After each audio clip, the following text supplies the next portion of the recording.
koo xamante ne ji li ñu war a waxtaanee tey ràññee nañu ko ci ay yëngu-yëngoom muy Ass Babacar Gueye vice-président parti Teranga Sénégal. ci ri yamul foofu mais ñu tàmbalee foofu. sëñ Babacar ñoo ngi lay nuyu am mbégte dalal la ci Soir d'info ci télévision Futur Média. Merci Mamadou. Je pense que le plaisir est partagé maa gën a kontaan tey jii ñëw jàkkaarloo ak yow. jërëjëf ndax sa professionnalisme. jërëjëf ak sa correction. jërëjëf donc vraiment du nuyu Sénégalais yëpp.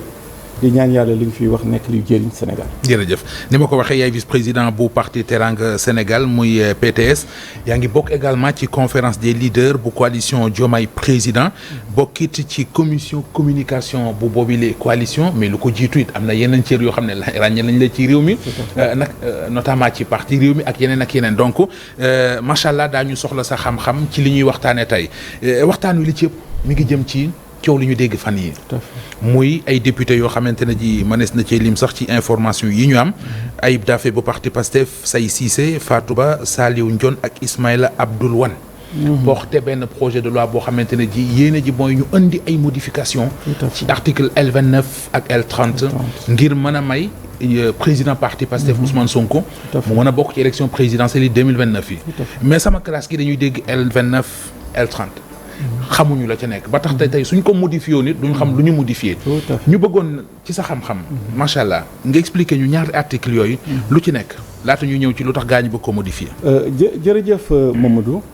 en vérité ci gàttal rek ñaari article yooyu dafa nekk ñaari article yu am solo ci code électoral bi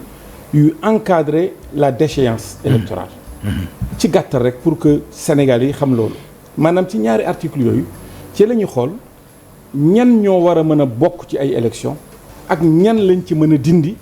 bu fekkente ni am nañu ay jaar-jaar avec la justice. ci gàttal ñaar yooyu la ci déchéance électorale boobu nag coow li ci am ci diggante bi. mooy daf ci am ñaari école daf ci am ñi nga xam ni dañu d'accord ci la déchéance électorale ñu bàyyi kook administration bi mu koy jëfe maanaam code électoral donc administration bi di ko jëfe ku ñu war a génne la ku ñu war a dugal la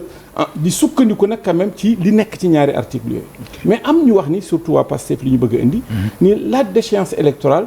dafa war a méngoo juge moo ko war a def y a pas de peine sans juge et que déchéance électorale donc dañ ko war a prononcer en justice ba yëf yi leer véritablement ñu mën a génne nit ki parce que ñaar yëpp dafa am force am faiblesse parce que la déchéance ñi nga xam dañu bëgg a wékku ci code électoral bi déchéance électorale bi nekk ci presque ci loxo administration bi te ñu xam ni biir politique ku ci def ci bëre donc ñoom dañuy am possibilité moo gën a yomb pour liggéey waaye foofu it lu ci bëgg waaye def lu mu ci bëgg def rek def ko ci dindi nit et cetera moo rappelé balaa may dem ci beneen allez-y balaa ma ciy dem ci beneen fànn bi gis nga Karim Wade en 2019 bi mu nekkee ci jafe-jafe yi am na l'article L57 dañoo xëy rek dugal ci boo nekkul électeur mënoo voté te ba ñuy def loolu amul loon vraiment consensus mais def nañ ko parce que bëgg nañu boo nekkul électeur mënoo doon candidat baal ma voilà ku nekkul électeur mënoo nekk candidat mën nga voté mais mënoo nekk candidat donc yu mel noonu dafay yàgg mais nit ñi nag gis ni déchéance bi nga xam ni mooy déchéance de la justice moo gën a yaatu nag dina permettre ñu bare véritablement ñu mën a bokk parce que il faut que processus bi dem ba jeex ñu mën la condamner wala mu am peine complémentaire mais ñi nga xam ne nag ñoo nekk ci premier camp bi noonu laa tuddee les adeptes de l'école inclusive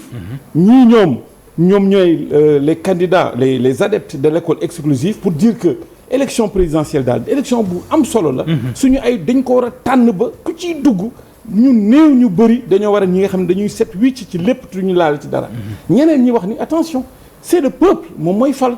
donc nit ki wax dëgg yàlla bu fekkente ni war na mën a bokk te nit ñi xam fi mu jaar ak li mu def comme presque aux États-Unis il appartient au peuple de choisir son président ñaar yooyu ñooy xeex waaye li ci doy waar mooy article yi Mamadou vraiment man depuis 10 ans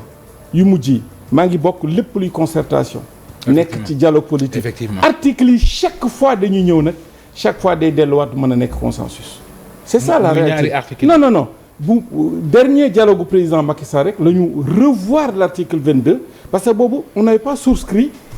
déchéance bi ñaata ngay toog après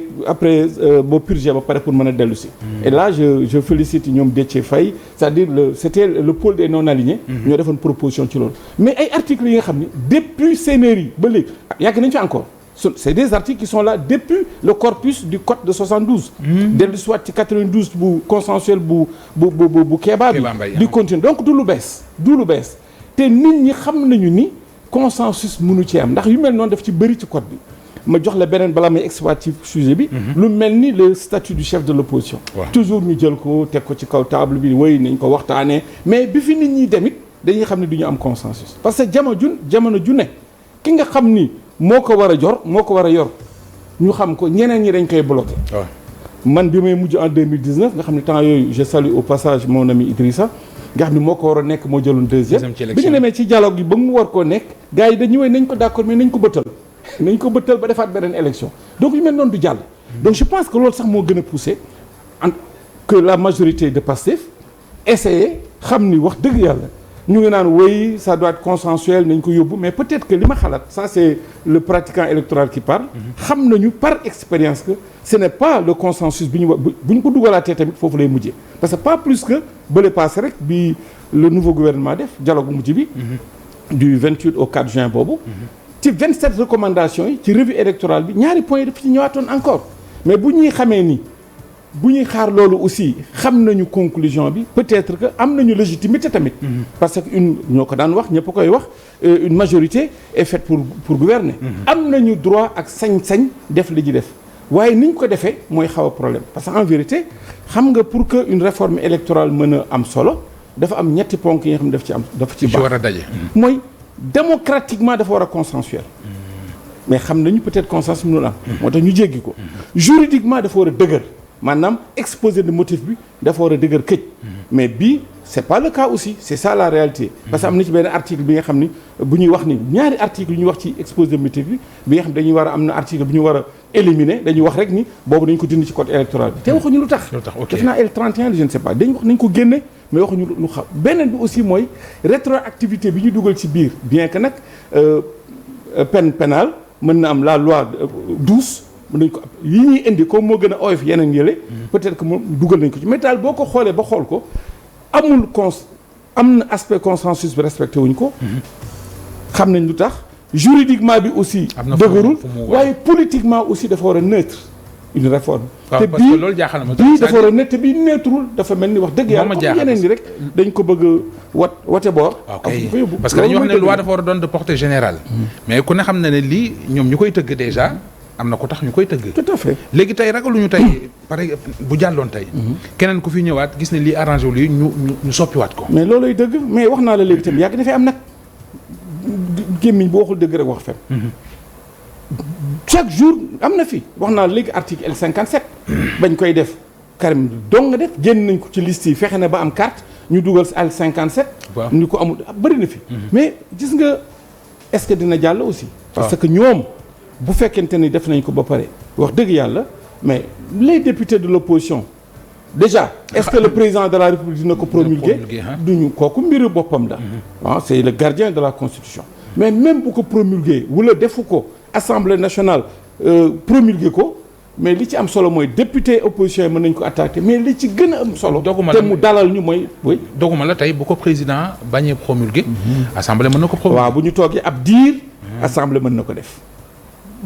ok mais bu amee que le président def ko wala assemblée nationale def ko député opposition yi avec benn nombre mën nañ ko attaquer. waaye li ci am solo conseil constitutionnel donc li ci am solo ma yaakaar ni jarul xuloo jarul xeex. ñii li ñu def mën nañ koo def war nañ koo def kenn mënu ci def dara. seen majorité lañu dugg nañ ci loolu. mais je pense que nous devons avoir confiance au conseil constitutionnel suñu deq li fi aw depuis 2024 ba néew fii. wane nañu benn njaaxaanaay bi nga xam man gëm naa ni. bu fekkente ne la ñuy jaar na yoon mën naa jàll. mais bu fekkente ne am na tarfatel ay li nga xam ne du ci nekk je pense que ça va être rejeté. moo valable également ci doxinu Cour suprême parce que bari na yu ñu fay àtte yoo xam ne bu demee da leen di defar léegi nag da nga wax ñaari école noonu laa ko mën a tuddee. tout à fait école inclusive ak école exclusive. nit ñi lay seetaan boobu ba léegi xam nañ école bu ci nekk ña ngi fa féetalee. tout à fait sa expérience bu mu la may ne moo gën. man nag dama gëm ni yàlla mooy fal parce que le pouvoir li ma koy waxee toujours rek est donné par la grâce de Dieu et par la volonté du peuple. Bien que am na benn exception bi nga xam ni 2024 yàlla wan nañ ci kirama. Parce que ki nga xam ni moom la fi yàlla teg muy Diomaye. En vérité lan moo ko fi teg la grâce de Dieu et par la volonté d'un seul homme. yàllaa ko bëggee noonu. parce que dañ daan xëy di dem élection ma am candidat bu may tëddee man daal sama xel yépp diw laa bëgg par exemple docteur Abdoulaye Niane laa bëgg mu nekk président. je le salue au passage mooy sama président. yow it doo xam loolu koy def loo Mamadou fa nga tëdd da ngay xëy rek yàlla def ko ci sa bopp man daal moom laay wote. noonu la daan demee yàlla def grâce am awale ko ci ay nitam ndax du wàcc ci suuf ñu def ko mais bii yàlla dafa ñu woon lu am solo te Sénégal la gisuñu ko. te loolay dëgg. dafa jël volonté boobu peuple mu jël ko ci 24 teg ko ci benn nit. kooku bu naanee ataaye ba pare kenn mu sa joxoñ ku mu joxoñ rek yàlla ànd ci loolu. loolu nag même ki mu ko defal war na gën a xam ni loolu am na solo lool mu xam tamit vraiment gën a yokk taxawaayam jëmale ko ci suñu borom. donc man li ma gëm mooy comme loolu moo am mais na yaatu. xam naa ni maître Djibi Diallo mu ngi may seetaan dina moom ci beneen école bi la bokk. mais na yaatu. parce que tey ji bu fekkee nit ki xam nañu jaar-jaaram. tudd nañ ko ci param yi xew fan yële passé wala def nañu la et cetera. kooku am sañ-sañu dara terewu ko mu ñëw bokk. waaw mais il appartient au Sénégalais nag bu ñu yaakaar ni moom moo leen war a jiite nañ ko fal. te xam nañu kooku duñ ko fal. donc man daal pour man li mu gën a yaatu. loolu la que l'élection présidentielle pour man sama point de vue ça doit être une élection inclusive. Non inclusive mais pas exclusive parce que du élite. ndax ku ne mën naa falu. tey koo xam ni tey jii. Diomaye Faye moo jiite réew mi mais lu tax ñu bëgg ko def rek benn lobby nga xam ni ñii ñooy takk ñoo kii ñoo ko war a nekk keneen déedéet lii dafa wane ni baykat ba ca kaw. bu ko Ousmane Sonko joxoñoon keroog mooy nekk suñu président. donc na yaatu man loolu laa gëm donc je suis un adepte de l'école. très bien am na également lu ma soxla woon am sa xalaat bokkul woon xëy na ci yi ma la junj ne moom la ñuy waxtaanee mais waxtaan muy indi waxtaan parce que dañu dégg fan yi lu xew Koumpentoum ci diggante préfet ñëw na député yu jug nañu waruñoo jóg ku nekk ak interprétation bi. ma bëggoon a xam yow sa expérience lu mu la may. mais lu yoon tëral. mooy effectivement depuis député yi ci préséance ñoom ñoo jiitu l'administration administrative. waaye nag ci rafetal. les préfets ak les sous-préfets seen diggante bi ñu am ak les élus. par exemple dans le cadre de la décentralisation xam nga ñoom ils ont un pouvoir de contrôle pas de contrôle sax c'est-à-dire que ñoom bu ñu ñëwee fekk maire yi di liggéey mënuñu ci def dara maire bi mooy yor li mu yor ba mu jeex léegi nag bu paree ñu jox leen ko ñoom ñu xool ko lu ci dul yoon ñu delloo si ko waaye ci suñu tradition dafa mel ni toujours maire beeg député yu mel noonu sous-préfet ak préfet bien que administration déconcentrée bi la ñu représenté. chef de l'État la ñuy représenté. li ñu yàgg xam mooy bu ñu ñëwee rek cër boobu ñu jox leen ko gars yi jóg bàyyi leen ñu toog waaye nag amul fenn fi nga xam ni obligatoirement loolu mën naa am. dégg naa sax ni loolu tax mu am dama ko foog ci yu bëy c'est parce que ñoom dañoo neexawul seen biir. ci am mbir bu amoon ca temps yi la passé maa ngi dégg moo sama jarbaat Chérif Dia di ko bind ci page am. donc dafa am lu ñu amoon lu ñu laalante woon. ci yaa yàq sama yëf maa doon fii yaa dindi fii et cetera moo tax ba mu ñëwee mu demee noonu mais d'habitude li nga xam ne moom la loi bi wax effectivement député yi dañu war a toog ñoo la ñu utal leen fi ñu toog waaye nag ci rafetal ak teggin d'habitude lii mu ngi doog a am. fu ñu masaan ñëw rek wax dëgg yàlla sol seen casquette dañ leen di bàyyi ñu toog. donc loolu rek la et je pense que est-ce que nag loolu dañ ko war a changer wala changer ko mais daal texte yi nga xam ne mooy régir ab mbir moomu préséance bi loolu la wax de te loolu mooy dëgg. donc député yi ñu ngi leen di attaquer mais véritablement ñu ngi ci seen dëgg.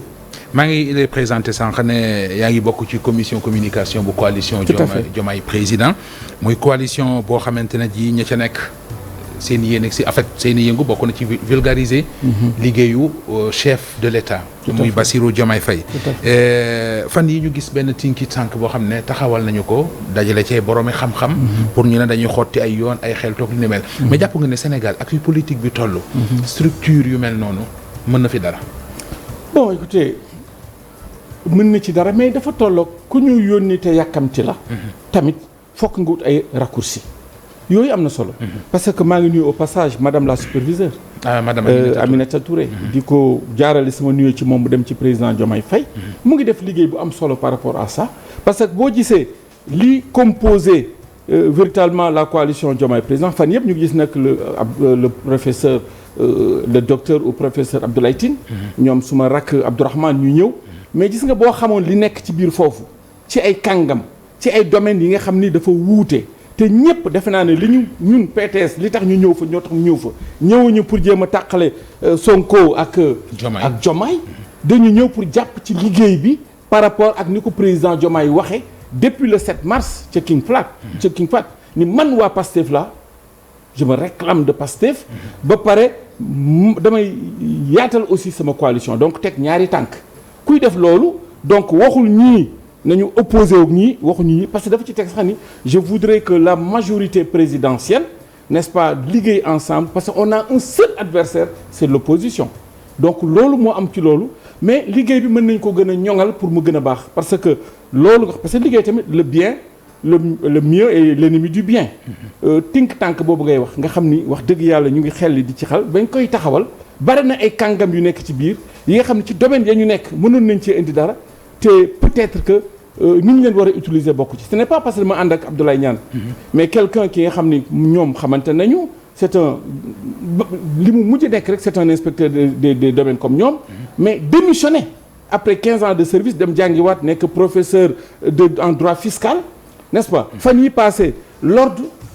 les ordres fiscaux là au niveau de l'Afrique de l'Ouest 200 de ses pairs def nañu conférence sur la fiscalité au service du développement au service de la souveraineté d'un pays mu jiite ko ku mel noonu bu ñuy def yu mel noonu te mu bokk ci biir war na caa mën a dugg ak ñeneen ñi nga xam ni ña nga ca nekku ci mais effectivement bu fekkee gën nañ ko yaatal de façon inclusive comme ni ko président Diomaye waxee ci discours am ñu defal ko noonu je pense que gis naa ci ay borom xalaat yi nga xam ni sur le plan électoral maa ci gën a néew xam-xam beneen domaine et cetera war nañ cee mën a def dara donc je pense que mën na am jeexital waaye nag dañoo war a baral jéego yi parce que aujourd'hui après 2 ans quand même véritablement de gouvernance ak front yi ubbeeku fu ne moo tax keroog dama xaw a jaaxle sax bi ma gisee ñuy football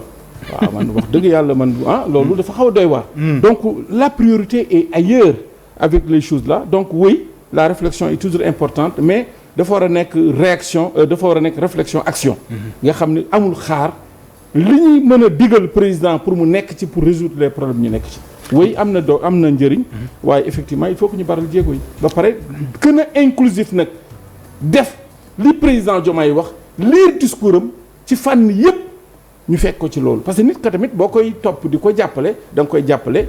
ci li mu bëgg nga jàppale ko di ko doxale comme ni mu bëgg ñu doxale ko parce que aujourd'hui foofu rek may ma leeral ko rek allez-y nit ñi dañ ci war a teey ndax ñoom ñaar ñoo ànd ñëw man j'ai toujours écrit sur mes pages Facebook et même dans mes livres j'ai fait une publication ñoom ba ñu juddoo rek ça m'a émerveillé bokk na ci li tax man ma démissionné sax fa mu nekkoon n'est-ce pas pour dire kat l'heure est à la jeunesse xale yi jóg nañu dañ naan wax ni xale bu loxoom setee mu mën a bokk ak ndawal mu mën a bokk ak mag ñi mais ñoom dañoo ñëw ni xale bu loxoom setee mu mën a jiite di jox ndawal mag ñi mu ne ñi de dañu leen war a encourager ñun ñi am âge yi ñi am ñu da am un recul ma théoriser l'osmose générationnelle ñu indi suñu expérience ànd ak ñoom moo tax dama leen doon wax ni ñoom c'est des jumeaux mais c'est même des frères siamois ndax dañoo judd ba pare am fu ñu taqaloo te taqaloo ba nekkul tànk nekkul biir bopp la ñu taqaloo donc ñoom ñaar quel que soit li am ñu leen di ñaanal ñu ànd le bilan sera unique qu'il soit uni ou bien qu'il soit séparé loolu nag ku xam loolu bëggal dara Sénégal lu tax ñun ñu dugg foofu parce que coow na ñaar rëbb ca coow la moo tax ñun ñu dugg ci Diomaye président pour di xelal nit ñi di wax li ñu gëm ci loolu ni dañu war a liggéey pour que ñoom ñaar ku ci nekk lañ la jox nga xam ni lan la un premier ministre xam ni le meilleur premier ministre du Sénégal du monde mooy celui qui est efficace efficient mais effacé loolu mooy rôle premier ministre président xam ne aussi moo war a nekk ci kan moo war a doxal parce que nag on ne peut pas être plus royaliste que le roi Diomaye dit que je suis dans Pastef je suis dans ma coalition am na article seen ay textes yu Pastef yi ko neexoon yi nga xam ne bu neexoon tey jii président Ousmane Sonko tey ji mu jële ko ca waaye jëlewu ko ca de kële moo def décret fal kii mu nekk premier ministre bu ko neexoon mu naan café dindi ko waaye dindiwu ko de waaye nag il faut pas qu'on soit vraiment il faut que ñu savoir raison garder xam ne ñi bëgguñoo tàqali ko ñu bëggul tàqalikoo nag nañu fexe ba ñu mën a ànd li ci baaxu nag ñu génne ko ñu ànd dem mais képp kuy théoriser le contraire ñun de au niveau du parti Teranga Sénégal avec le docteur Abdoulaye Niane amuñu xaar ma yàlla ak kenn ni pour Sonko ni pour Diomaye ku ñuy xaar ñu nekk ci benn camp di tirer keneen ki duñ ko def li ñu bëgg mooy de façon inclusive gars yi liggéey même au-delà de cette coalition là il y a des jeunes brillants Mamadou soo dégloo Madani Kane Madani Kane ak ñeneen ñi nga xam ne ñu ngi ci Sénégal ñooñu ñëpp dañoo war a yaatal te le président Diomaye wax na ko dans son discours ñi gën a baax maanaam les meilleurs Sénégalais pas de l'âge rek mag ñi dañ ciy bokk ak xale yi mais les plus compétents et les plus vertueux ñu fexe nu ñu leen di amee ànd parce que lii 3 ans moo ci des ñu mën a suqali Sénégal mais loolu bu amul tamit ça ne règle personne. Moi je rêve bu ñu demee ba ca kanam buy am match mu am un match de football entre Pastef et la coalition Diomaye parce que pour man apte dafay def nii rek mais tous les partis de apte mais finalement ils seront dans Pastef parce que dañuy flotter entre Pastef la dualité c'est Pastef ak Diomaye waa apte yi bu ñu yàggee foofu dañuy dugg ci biir loolu ñu maa ko wax fii en tant qu'analyste donc moi je rêve de ça ñu travailler de façon inclusive am sérénité dans les débats am courtoisie n'est-ce pas ba pare mun du bare ànd liggéey donc loolu daal bu ñu ko defee daañu def donc daal je précise ñun suñu ligne dans le Diomaye président ñëwuñu fa pour ay poste c'est pas à notre âge la ñuy daw ci loolu ki ma la wax léegi quelqu'un qui est inspecteur des domaines dégg naa mas naa dégg Sonko di ko wax benn jour parce que c'était son directeur de campagne en 2019 ay xarit lañu n'est-ce pas problème politique bu ndaw moo leen jàpp ci élection il faut Sénégal yi xam ko élection législative yu 2022 yi mu nekk ci position bu baaxul ñu def ko ci mu ni waxtaan ceeg moom te waxante wu ñu woon loolu foofu la ñu amee problème bi mu paree Macky Sall jël ko jox ko BN2 fekk BN2 nekkoon di daanu amoon un bénéfice annuel en 2022 de li may wax ñëpp xam nañ ko de 450 millions annuels xam nga banque bu demee bay am bénéfice de 450 millions ñu jël ko en un an mu yóbbu bénéfice à 8,5 milliards jëlee ko ci 19e position dugal ko ci top 10 te jusqu'à présent tout le monde mën nañ def li may wax ci télé lay waxee boobu am ba léegi amatul ci BND ba pare bëggoon ko indi top 5 ku mel noonu nag yaa xayti ngay ñëw rek yow tamit wax dëgg yàlla fougue de jeunesse oui demoon na ci Macky Sall daal di koy tegg sànni ko ci décret yu jëkk yëpp mais yooyu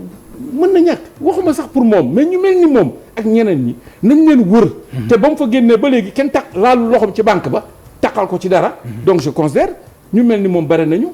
compétent et vertueux nañ leen jeex ñu wër Diomaye ñu liggéey ànd ak le premier si liggéey loolu mooy dëgg leneen lu fi am véritablement li ñu ciy perte Sénégalais ciy perte keneen du ci perte maa ngi lay gërëm bu baax a baax Ass Babacar Gueye bëggoon naa waxtaan yu gën a yaatu waaye malheureusement waxtu wee ñu dab tout à fait mbégte la woon dalal la ci Soir d'Info bàyyi la nga tàggoo jërëjëf xanaa di nuyuwaat rek di nuyuwaat suma président parti ce jeune là je l'ai choisi parce que xam naa ne suma expérience bu àndeek moom mën nañu def dara ci Sénégal donc ma koy nuyu bu baax di nuyu nag fi nga xam ni fa laa jógee muy Dagana parce que je suis le président de la commission électorale départementale de la coalition Diomaye président à Dagana donc di Fally Diagne nga xam moo jiite coalition di ko nuyu bu baax di nuyu aussi fi ma fekk baax muy Gnitch la commune de Gnitch di tàllal loxo tous mes responsables tous mes militants là-bas ba pare di nuyu aussi toute la population di Gnitch di la sant di la gërëm di kontaan di jàkkaarloog yow pour def émission mbégte bi fii la ëppee Ass Babacar Gueye vice-président parti Teranga Sénégal mais également mi ngi bokk ci conférence des leaders bu coalition Diomaye président bokkit ci commission communication bu boobile coalition président commission électorale départementale bu Dagana ni mu ko waxee bon cëri yaatu na macha allah mbégte la woon sant ko gërëm ko sant leen yéen it gërëm leen ci ànd bi ak télévision Futurs Médias ci kanam tuuti ñu ànd ci xibaaru timis yi jërë ngeen jëf